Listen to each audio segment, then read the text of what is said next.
అన్న ఎన్టీఆర్ గారు ఉన్నప్పుడు మొట్టమొదటిసారిగా ఈ పేదవాడికి ఇళ్ళు కానీ సబ్సిడీ రేటుకే బట్టలు కానీ ముఖ్యంగా ₹2 కిలో బియ్యం పథకం కానీ ఆడవాళ్ళకైతే ఆ రోజు ఆస్తిలో వాటా హక్కు, స్థానిక సంస్థల రిజర్వేషన్లు, ఇలా ఎన్నో కార్యక్రమాలు సంక్షేమ కార్యక్రమాలు తెలుగుదేశం పార్టీ అన్న ఎన్టీఆర్ గారు చంద్రబాబు నాయుడు గారు చేసిన విషయాన్ని మీకు గుర్తుంది. మళ్ళీ మీకు ఒకటే హామీ ఇస్తా ఉన్నాం. మీకు చంద్రబాబు నాయుడు గారు పవన్ కళ్యాణ్ గారు ఇద్దరూ సంతకం పెట్టి మీ ఇంటింటికి కూడా ఒక బాండ్ పేపర్ ఇస్తా ఉన్నారు. రేపు ప్రభుత్వం అధికారంలోకి వచ్చిన తర్వాత ఖచ్చితంగా అధికారంలోకి వస్తుంది. ఇప్పుడు ఏదైతే కార్యక్రమాలు చేస్తా ఉన్నామో అవన్నీ కూడా ఇంతకంటే ఇంకా మెరుగ్గా ఈరోజు వాళ్ళ అమ్మఒడి కార్యక్రమం చేస్తా ఉన్నారు. అమ్మఒడి అని చెప్పి ఆ రోజు ఎన్నికలకు ముందు జగన్మోహన్ రెడ్డి గారు ఏం చెప్పారో మీకు గుర్తుంది. ఆ రోజు 15,000 ఎంతమంది పిల్లలు ఉంటే అంత. అంటే మనకు అక్కడైనా మనం చూస్తూ ఉంటాం, ఏదైనా బిల్డింగు ప్రైవేటు వ్యక్తులు కానీ ఎక్కడన్నా రూల్స్ వ్యతిరేకంగా లేకపోతే రూల్స్ ఉల్లంఘించి నిబంధనలకు వ్యతిరేకంగా బిల్డింగ్లే కట్టుకుంటే ప్రభుత్వం వచ్చి ఆ బిల్డింగ్లు కొట్టేస్తారు. అది మనకు సహజం. కానీ ఇక్కడ ఒక వింత ఏంటంటే ప్రభుత్వం బిల్డింగే ప్రభుత్వమే కూల్చేయటం. అటువంటి ఒక విడ్డూర పనులతోటి, ఒక విధ్వంసకరమైన పనులతోటి ఈ రాష్ట్రంలో పరిపాలన మొదలైంది.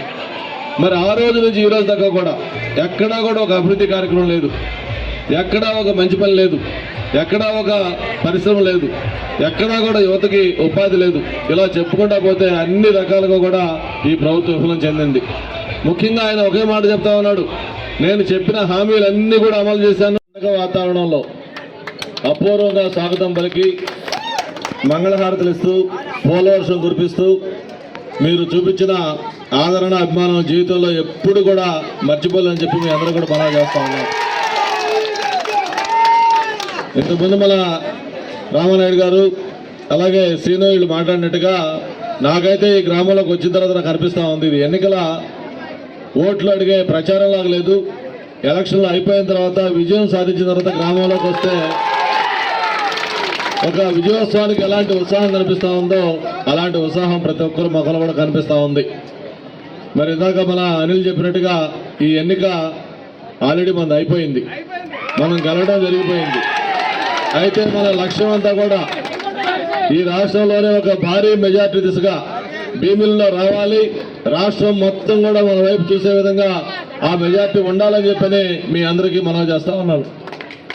మరి ఇది తెలుగుదేశం పార్టీ ఒకటే కాదు, ఇక్కడ ఒక పక్క చరిస్మా ఉన్న లీడర్ పవన్ కళ్యాణ్ గారు మనకు మద్దతుగా ఉన్నారు, మరో పక్క ఈ భారతదేశంలో గర్వించదగ్గ నరేంద్ర మోడీ గారి భారతీయ జనతా పార్టీ మనతో పాటు ఉంది. మనం ముగ్గురం కలిసి ఉమ్మడి అభ్యర్థిగా ఈరోజు తెలుగుదేశం పార్టీ ఎమ్మెల్యేగా నేను, అలాగే పార్లమెంట్ అభ్యర్థిగా మన భరత్ పోటీ చేస్తూ ఉన్నాం. రేపు 2 ఓట్లు కూడా సైకిల్ గుర్తుపైన వేసి భారీ మెజార్టీతో ఎమ్మెల్యే ఎంపీని గెలిపించండి. తప్పకుండా మీ కుటుంబంలో ఒక సభ్యుడిగా మీ గ్రామానికి ఏమేమి కావాలో అన్ని కార్యక్రమాలు చేసి మీ రుణం తీర్చుకుంటామని చెప్పి కూడా మీకు నేను మనవి చేస్తా ఉన్నాను.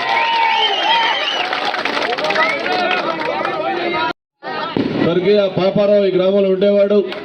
ఆ రోజు మొత్తం నాయకత్వం వహించి బ్రహ్మాండంగా ఈ గ్రామాల్లో కూడా మనకు ఆ రోజు ప్రచారం చేసి మంచి భారీ మెజార్టీతో ఆ రోజు ఎమ్మెల్యేగా గెలవడంలో మీ ఆయనాడ గ్రామ పంచాయతీ కూడా చాలా కృషి ఉంది. ఆ రోజు దాదాపు 38,000 మెజార్టీ, భీమిలో ఎప్పుడు లేని విధంగా భారీ మెజార్టీతో మీరు ఆ రోజు గెలిపిస్తే మీ మెజార్టీ చూసిన తర్వాత రాష్ట్రంలో కూడా మంత్రివర్గంలో కీలకమైన విద్యాశాఖ ఆ రోజు చంద్రబాబు నాయుడు మనకు అప్పగించారు.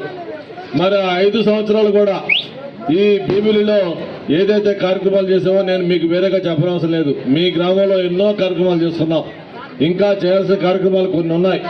ఇప్పుడే అనిల్ చెప్పాడు, ముఖ్యంగా ఏదైతే మనం వచ్చిన రహదారి ఈ రోడ్డు అతి ప్రధానం అని చెప్పాడు. తప్పకుండా దాంతోపాటు మిగతా మీ గ్రామ సమస్యలు ఏమున్నాయో అవన్నీ ఎలాగూ ఎలక్షన్లో గెలిచిన తర్వాత మీ గ్రామం వస్తాం, విజయోత్సవంలో పాల్పంచుకుంటాం. అప్పుడు ఒక రోజు మొత్తం మీతో ఉండి మీరు పెట్టే భోజనం కూడా తిని మీ అందరితో మాట్లాడి పెద్దలతోటి పిల్లలతోటి ఈ గ్రామానికి ఏం కావాలో మీ అందరితో కలిసి మాట్లాడుకొని ఒక ప్రణాళికాబద్ధంగా ఈ ప్రాంతాన్ని అభివృద్ధి చేసుకునే అవకాశం కల్పించమని చెప్పి మీ అందరినీ కోరుతా ఉన్నాను. అయితే మీకు ఎక్కువ సమయం కూడా నేను తీసుకునే అవసరం లేదు. ఇంతకుముందు మన వాళ్ళు చెప్పినట్టుగా మీకు అన్ని విషయాలు పూర్తి అవగాహన ఉంది. ఈరోజు రాష్ట్రంలో పరిపాలన ఎలా సాగుతుంది, జగన్మోహన్ రెడ్డి గారు ఏ విధంగా ఆ రోజు ఎన్నికలప్పుడు హామీలు ఇచ్చారు, అధికారంలోకి వచ్చిన తర్వాత ఏ విధంగా హామీలన్నీ కూడా ఇచ్చేశాడు, అలాగే రేపు చంద్రబాబు నాయుడు గారు ఏమేమి కార్యక్రమాలు చేయబోతా ఉన్నారు ఇవన్నీ కూడా మీకు నేను వేరేగా చెప్పనవసరం లేదు. ముఖ్యంగా మహిళలకు సంబంధించి ఎన్నెన్నో కార్యక్రమాలు తెలుగుదేశం పార్టీ ఉమ్మడి మేనిఫెస్టోలో కూడా చంద్రబాబు నాయుడు గారు, మోడీ గారు, పవన్ కళ్యాణ్ గారు ముగ్గురి నాయకత్వంలో రేపు ఖచ్చితంగా తెలుగుదేశం పార్టీ ఘన విజయం సాధించబోతా ఉంది ఎమ్మెల్యేగా. అలాగే రాష్ట్రంలో కూడా ఈ కూటమి విజయం సాధి